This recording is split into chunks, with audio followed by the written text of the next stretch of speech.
So today is October 18th and this is the update for the propagations I made last month, I think. So this is what the Binatas look like now. They're much more bigger. Their propagations didn't survive. As I've guessed, they're too small. But I took some cuttings again. I placed it in that vial along with some capillary. Oh my god, I'm sorry. Along with some capillaris.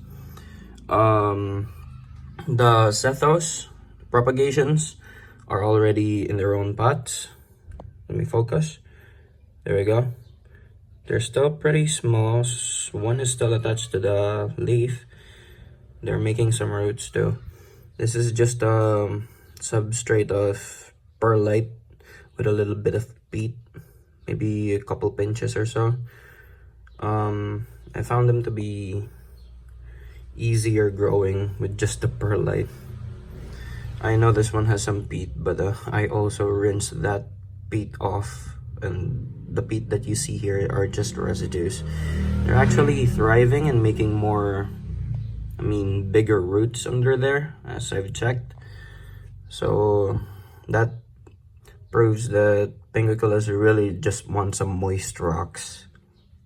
They don't want any waterlogged bog conditions.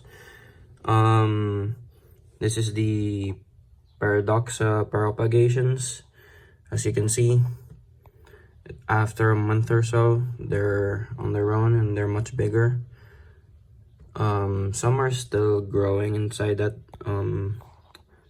vial. I'm still keeping the leaves even though it's been a month, because there's still some green in them. They could still make some propagations and I don't want to waste any. What else? I'll update you with the mother plant Paradoxa that they decided to put outside for growth. Hold on. Anyway, before that, I'd like to show you the propagations for the Cyclosecta from that mother plant over there. Because if I haven't mentioned yet, this little one is also a propagation from that, but this one's a more natural propagation made by the mother plant itself. But these ones are gonna be propagated off a leaf. Don't mind the seeds over there, those are just some Nata seeds. This also proves that Pinguiculas, when you're trying to propagate them, they really just want it to be moist air.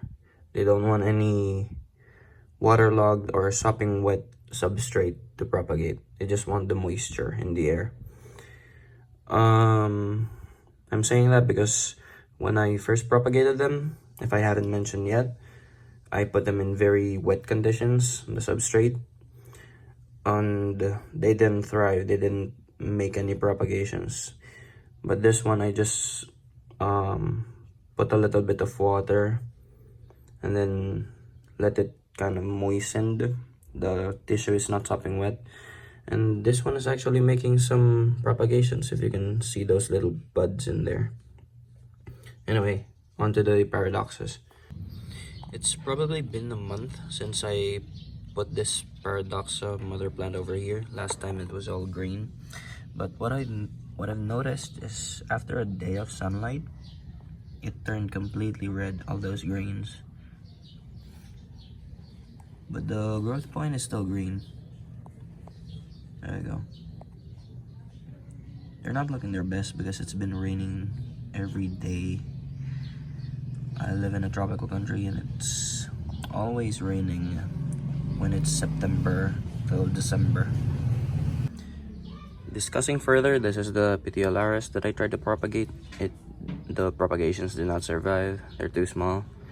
But the mother plant is growing better, I think. Look at that, very dewy.